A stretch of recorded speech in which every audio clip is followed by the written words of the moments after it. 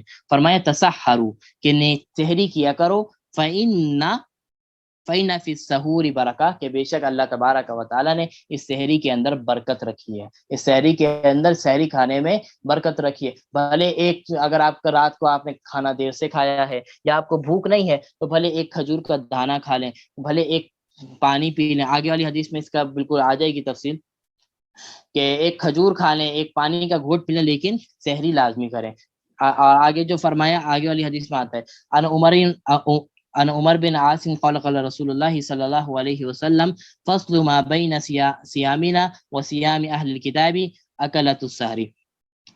حضرت عمر بن عاص رضی اللہ تعالیٰ عنہ سے روایت ہے کہ رسول اللہ صلی اللہ علیہ وسلم نے فرمایا کہ ہمارے اور اہل کتاب کے روزے میں ایک فرق ہے.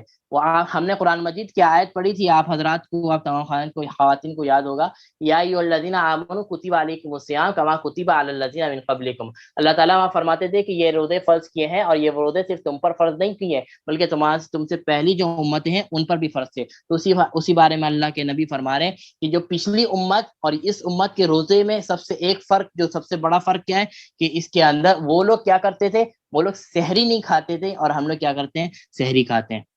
تو اللہ کے نبی فرماتے ہیں ان کے روزے میں اور ہمارے روزے میں سب سے درمیان سب سے بڑا فرق کیا ہے، وہ کیا ہے، سحری کھانا ہے. تو سحری اگر ہم نہیں کھا رہے تو اس کا مطلب یہ کہ ہم وہی والا روزہ رکھ رہے ہیں جو اہل کتاب رکھا کرتے تھے. ہمیں فرق کرنا ہے ان کے روزے میں، کیونکہ ہم اللہ کے نبی کی اس شریعت پر ہم عمل کرنا ہے، اور اس شریعت کے اندر سحری کا کھانے کا حکم دیا گیا ہے، تو ہمیں سحری کرنا چاہیے تاکہ وہ فرق اس کے اندر واضح ہو جائے. تو یہ حدیث تھی ہمارے پاس جو ہم نے پڑھی ہے. اچھا، اس کے ساتھ ایک اور حدیث ہے، السحور برکتن فلا تدعوه ولو ان یجرع احدکم جرعا من ماء فان اللہ وملائکته یصلون علی المتسحرین.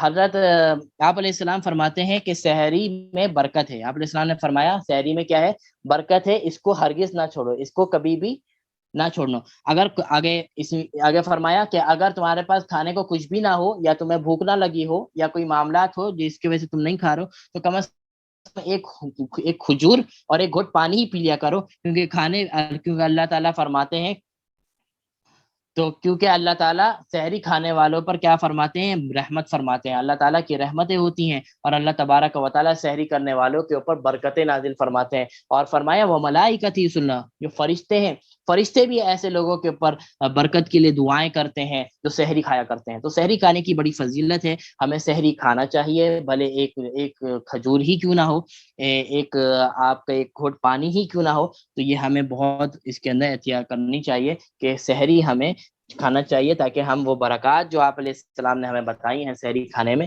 وہ برکات ہمیں نصیب ہو سکے.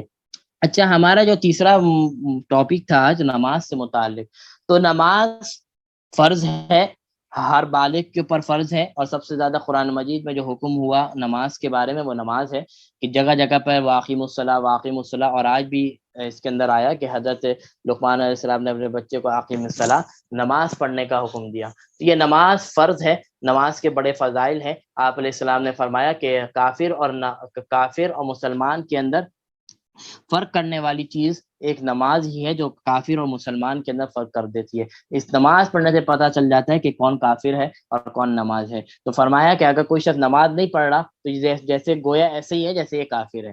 کافر تو نہیں ہوتا لیکن وہ کافر ہی جیسا بن جاتا ہے. تو نماز پڑھنے کو اللہ کے نبی نے فرمایا کہ کفر اور شرک کے اندر اور اسلام کے اندر فرق کرنے والی چیز ہے. تو نماز کی تعداد ہم سب جانتے ہیں، اور نماز کی فرضیت کے بارے میں بھی ہم سب جانتے ہیں کہ کب ہم پر معراج کا واقعہ ہوا، اس کے اوپر ہمیں نماز فرض کی گئی.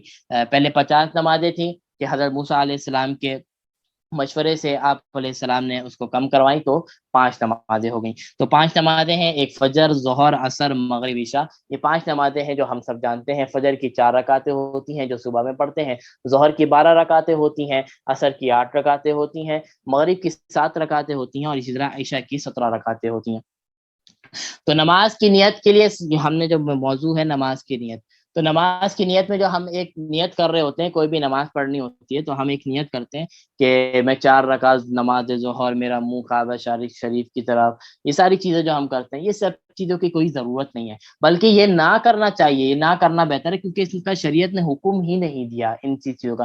یہ بات کی ایجادات ہیں کہ لوگوں نے ایجاد کر لی کہ میرا منہ کعبہ شریف کی طرف، میرا منہ اس کی طرف. یہ ساری چیزیں لوگوں نے ایجاد کی ہوئی ہیں. قرآن و حدیث سے ان چیزوں کا کوئی ثبوت نہیں ملتا، اور جس کا ثبوت قرآن مجید سے یا احادیث سے نہیں ملتا، ان چیزوں کو چھوڑنا چاہیے، ان چیزوں پہ لگنا نہیں چاہیے. اسی طرح سے پھر غلط چیزیں انسانوں کے اندر، ہمارے اندر پیدا ہو جاتی ہیں. آج ایک چیز پہ، ایک بات پر عمل کرتے ہیں، کل دوسرے بات پہ عمل کریں گے، تو قرآن مجید کو ہم پیچھے چھوڑ کے دوسری باتوں پر، دوسرے بزرگوں کے اقوال کے اوپر ہم چلنے لگ جاتے ہیں. تو سب سے پہلے ہمارے اوپر قرآن مجید ہے اور احادیث ہے، آپ علیہ السلام کے ارشادات ہیں. اور ان چیزوں سے ایسی باتیں نہیں ملتی کہ میرا منہ کعبہ شریف کی طرف، میرا یہ کعبہ شریف کی طرف، یہ ساری چیزیں غلط ہیں. تو نماز کے اندر یہ چیزیں، یہ نیت کرنے کی کوئی ضرورت نہیں ہے. ہماری ایک عادت ہے، یہ نہیں کرنی چاہیے. جو دل کا ارادہ جو ہوتا ہے نا آپ کا، کہ ہمارے دل میں ارادہ ہے، اگر میں نماز ظہر کا وقت ہے اور میں نماز پڑھنے آ رہی ہوں یا نماز پڑھنے آ رہا ہوں، یہ میری دل میں یہی نیت ہے کہ میں ظہر کی نماز پڑھ رہا ہوں. ایسا نہیں ہوگا ظہر کا وقت ہو اور میں فجر کی نماز پڑھ رہا ہوں اس وقت، ایسا نہیں ہوتا. انسان کے دل کے اندر، انسان کے ذہن میں بات ہوتی ہے کہ میں کون سی نماز پڑھ رہا ہوں، اور یہی نیت ہے. اور پھر بھی اگر آپ اپنے دل کے اطمینان چاہتے ہیں، دل کے اطمینان کو، مجھے دل میں اطمینان پیدا ہو جائے کہ ہاں صحیح ہے، تو بس اتنا بول دیا جائے کہ میں ظہر کی 4 رکعت فرض پڑھ رہا ہوں یا سنت پڑھ رہا ہے، تو بس اتنا بول دیا جائے دل میں یا زبان سے ہلکے الفاظ سے کہ میں ظہر کی 4 رکعت سنت پڑھ رہا ہوں، میں فجر کی 2 رکعت فرض پڑھ رہا ہوں، یا میں فجر کی 2 رکعت سنت پڑھ رہی ہوں. بس اتنا بول دینا کافی ہے. اور اگر اتنا نہیں بھی بولا پھر بھی آپ کی نیت کافی ہے، کیونکہ دل کے اندر.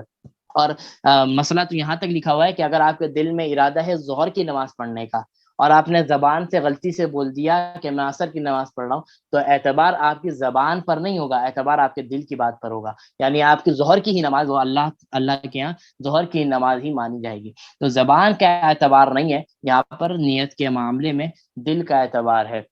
تو دل کے اندر جو ارادہ ہوتا ہے وہی آپ کی نیت ہوتی ہے. تو نماز کی نیت کے لیے بس اتنا ضروری ہے کہ دل کے اندر ارادہ ہو، اور اگر اتنا بول دیں کہ میں 4 رکعت ظہر یا 4 رکعت فرض پڑھوں، یہی کافی ہے. بس اس سے آگے زیادہ بڑھنے کی ضرورت نہیں ہے. اب نماز کی شرائط کے اندر کیا ہے؟ نماز کے شرائط کے اندر یہ ہے کہ انسان بالغ ہو، مسلمان ہو، اور اسی طرح اس کا رخ قبلے کی طرف ہو، اور اس کے جس جگہ نماز پڑھ رہا ہو وہ جگہ پاک ہو، وضو باوضو ہو، غسل کی حاجت ہے تو غسل بھی کیا ہوا ہو. اسی طرح جو سطر چھپانے کا حکم ہے، مردوں کو جو حکم ہے نماز کے اندر، ایک تو پورا جسم آپ نے چھپانا ہے، لیکن خاص طور پر جو چیز چھپانے کی کہا گیا کہ اس کو اگر نہیں چھپایا تو نماز ہی سرے سے نہیں ہوتی. مردوں کے لیے جو ناف ہے، ناف سے لے کر گھٹنے سے نیچے تک، ناف سے لے کر گھٹنے تک یہ حصہ سطر کا کہلاتا ہے مردوں کا. یہ چھپانا نماز کے اندر بھی اور نماز کے علاوہ بھی بہت ضروری ہے. یہ اگر اس چیز کو کرنے کی، چھپانے کی بہت زیادہ کیا ہے ضرورت. اگر یہ ہمارا کھلا رہ گیا تو ہماری نماز نہیں ہوگی. یہ مردوں کا سفر ہے. اس کے علاوہ پورا جسم چھپانا ہے. یہ نہیں ہے کہ صرف یہی جگہ جو چھپانا ہے، یہ تو ضروری ہے، لیکن پورا جسم چھپا کے کورڈ ہونا چاہیے نماز کے دوران. اور صرف آپ کے مرد حضرات اپنے ٹخنے کھولیں گے، اور ٹخنے کھولنے کی اجازت ہے، باقی ساری چیزیں چھپی ہوں بہتر ہے. اور کم از کم لیکن ناف سے لے کر گھٹنے تک کا حصہ تو لازمی طور پر چھپا ہونا چاہیے. یہ مردوں کا حکم ہے. اچھا، اس طرح عورتوں کا کیا حکم ہے؟ عورتوں کا پورا جسم اللہ تبارک و تعالیٰ نے سطر بنایا ہے، یعنی پورا جسم وہ سطر کے اندر داخل ہے. نماز کے اندر صرف 3 چیزیں عورت جو ہے وہ کھول سکتی ہے. ایک چہرہ ہے، ایک ہاتھ ہے کلائیوں تک، اور ایک پاؤں ہے ٹخنوں سے نیچے نیچے تک. ٹخنے نہیں ہے، ٹخنے مردوں کو کھولنے کا حکم ہے، عورتوں کو ڈھانکنے کا حکم ہے، چھپانے کا حکم ہے. تو عورت نماز کے اندر 3 چیزیں کھول سکتی ہے. چہرہ ہو گیا، اور اسی طرح آپ کا کیا کہتے ہیں، ہتھیلیوں تک ہاتھ ہو گیا، اور پاؤں ہو گیا ٹخنوں سے نیچے نیچے تک. یہ عورت نماز کے اندر کیا کرے گی؟ یہ کھولے گی نماز کے اندر. اچھا، نماز اور دوپٹہ اس طرح عورت کا وہ کرے گی کہ اس کے بال بالکل بھی نظر نہ آئے. عام طور پر یہ ہوتا ہے کہ دوپٹے چھوٹے لے لیتی ہیں، یا اس طرح کے نیٹ کے دوپٹے استعمال کرتے ہیں جس سے بال نظر آ رہے ہوتے ہیں. یہ بال بھی سطر کے اندر داخل ہے عورت کا.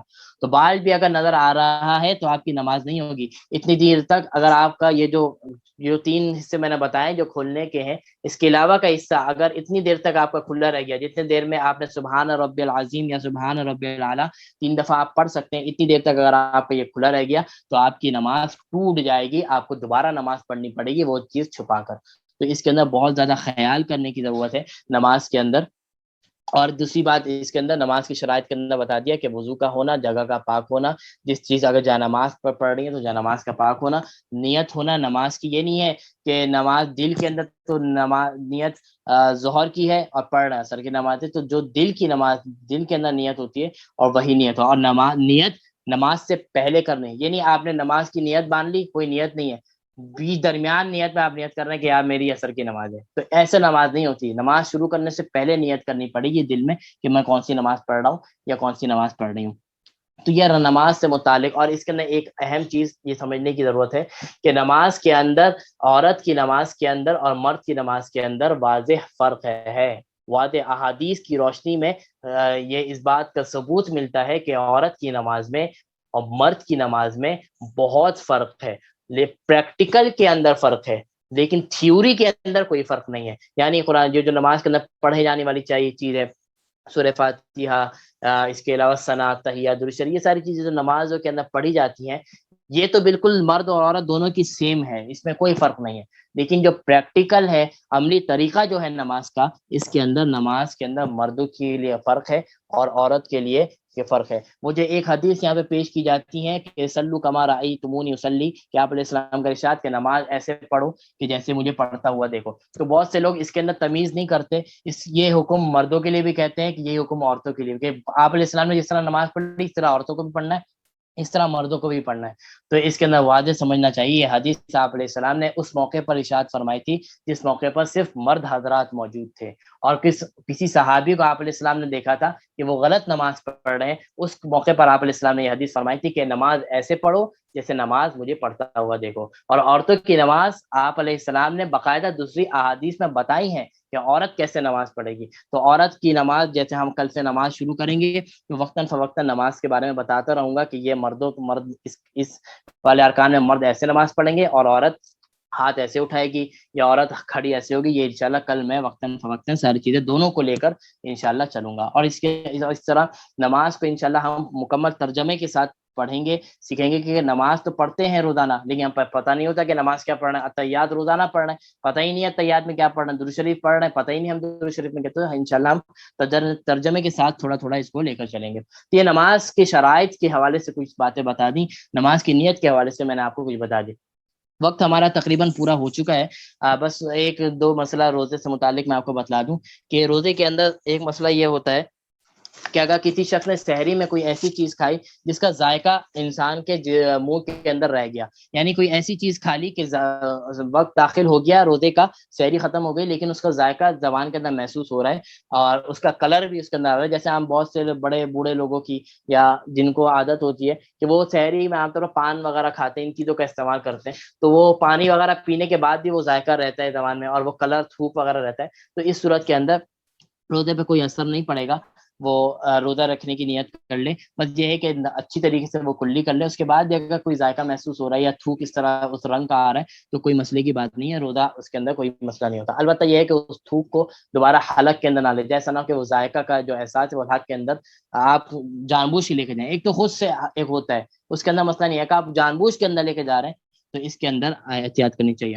دوسرا مسئلہ روزے سے متعلق الٹی کا مسئلہ ہے کہ الٹی کا مسئلہ بہت پوچھا جاتا ہے کہ رمضان کے اندر روزے کے اندر الٹی آ جاتی ہے. تو اس کے اندر یہ بات یاد رکھنی چاہیے کہ الٹی آ جانے سے روزہ نہیں ٹوٹتا، بھلے منہ بھر کے ہو یعنی بہت زیادہ ہو یا بھلے تھوڑی سی ہو. روزہ الٹی آنے کی صورت میں روزے کے اوپر کوئی اثر نہیں پڑتا. البتہ اگر ہم نے اس الٹی کو ریٹرن لے گئے، یعنی جان بوجھ کر ہم ریٹرن لے گئے الٹی حلق سے نیچے، تب اس صورت کے اندر ہمارا روزہ جو ہے وہ ٹوٹ جائے گا. اور ایک ہوتا ہے الٹی جان بوجھ کے کرنا، کہ انسان انگلی ڈال کے حلق میں اس طرح الٹی کر رہا ہے، اور اگر اس نے جان بوجھ کر الٹی کی اور بہت زیادہ الٹی ہو گئی اور بھلے وہ اندر گئی نہ گئی، اس صورت میں روزہ ٹوٹ جائے گا.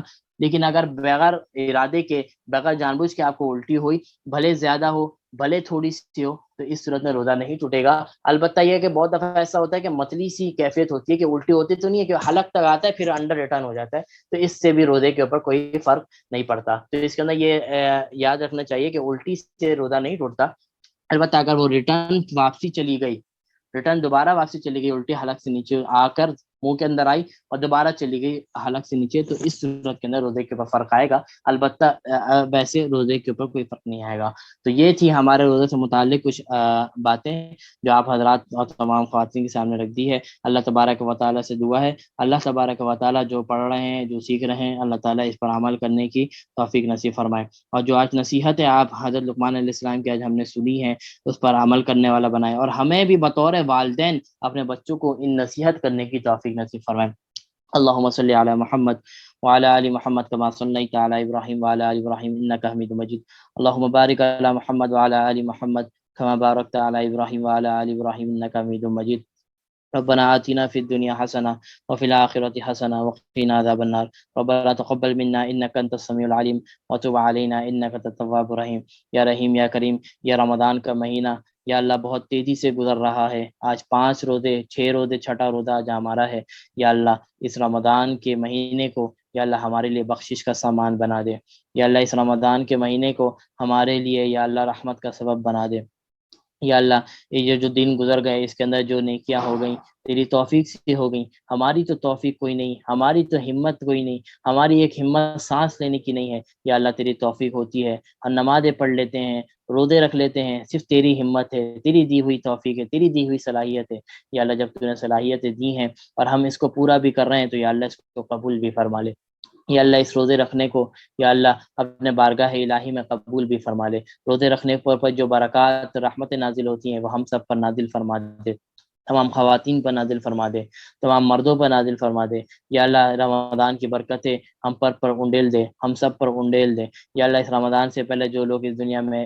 موجود تھے رمضان کے اندر موجود نہیں ہے، یا پچھلے رمضان میں ہمارے ساتھ تھے اس رمضان نہیں ہے، یا اللہ سب کی کامل مغفرت فرما دے، یا اللہ اس کے علاوہ بھی جتنے لوگ اس دنیا سے رخصت ہو گئے ہمارے خاندان والوں میں سے، ہمارے جاننے والوں میں سے، ہمارے دوست احباب میں سے، ہمارے متعلقین میں سے، یا اللہ تمام کی کامل مغفرت فرما دے، اس رمضان کی برکتیں ان سب کے اوپر یا اللہ نازل فرما دے، اس رمضان کی رحمتیں ان سب پر نازل فرما دے، یا اللہ جو پریشان ہیں ان پریشانیوں کو دور فرما دے، جو تنگدست ہیں ان کے لیے آسانی والا معاملہ فرما دے، جو اس لاک ڈاؤن کی وجہ سے، جو ان بیماریوں کی وجہ سے اللہ پریشان ہے، یا اللہ سب کو شفاء کاملہ عاجلہ مستمرہ نصیب فرما دے، یا اللہ سب کے مسائل کو حل فرما دے، یا اللہ سب کے جائز مسائل کو حل فرما دے، یا اللہ جن لوگوں نے دعاؤں کے لیے کہتے ہیں، یا اللہ جن کا کوئی شادی کا معاملہ ہے، یا اللہ کسی کا کوئی اولاد کا مسئلہ ہے، یا اللہ جو جن کی عمریں ہو گئی ہیں اور شادی کے اچھے رشتے نہیں آ رہے، یا اللہ ان کے لیے بھی نیک و صالح جوڑے کا انتظام فرما دے،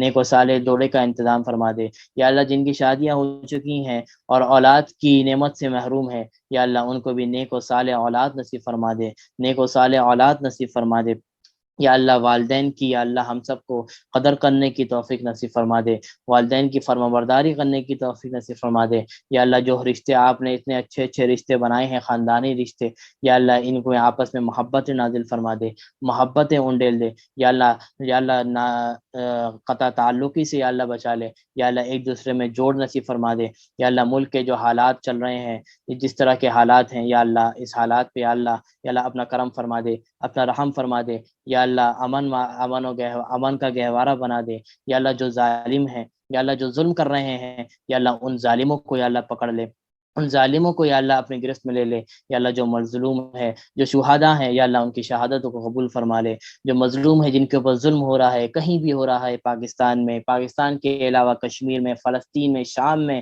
جہاں کہیں بھی لوگ مسلمان یا مسلمان نہیں بھی انسانیت کے ناطے جو بھی ظلم کا شکار ہیں، یا اللہ سب کو ظلم سے بچا لے، سب کو ظلم سے بچا لے، یا اللہ حرمین شریفین کی یا اللہ حفاظت فرما لے، یا اللہ حرمین شریفین کی حفاظت فرما، یا اللہ تمام شرور سے اللہ حفاظت فرما، تمام باطل کی نظریں جو حرمین شریفین کے اوپر گاڑی ہوئی ہیں کہ حرمین شریفین پر حملہ کرنا ہے، حرمین شریفین پر قبضہ کرنا ہے، یا اللہ ان کی آنکھوں کو یا اللہ نیست و نابود فرما دے، ایسی ایسی طاقتوں کو یا اللہ نیست و نابود فرما دے، اسی طرح یا اللہ ہماری مساجد کے، ہمارے مدارس کے، ہمارے یا اللہ بیت المقدس کے، یا اللہ ان سب کی یا اللہ ان سب کی حفاظت فرما، ان سب کے ظالموں کو یا اللہ ظالموں کو نظر سے ان لوگوں آپ کے جو شعار ہیں مساجد بیت المقدس، یا اللہ اسی طرح مساجد مدارس سب کی حفاظت فرما، طلباء علماء سب کی حفاظت فرما، یا اللہ ہمارے والدین کا سایہ ہم پر دائر و قائم عافیت نصیب فرما، اللہم صلی علی محمد وعلی آل محمد کما صلیت علی ابراہیم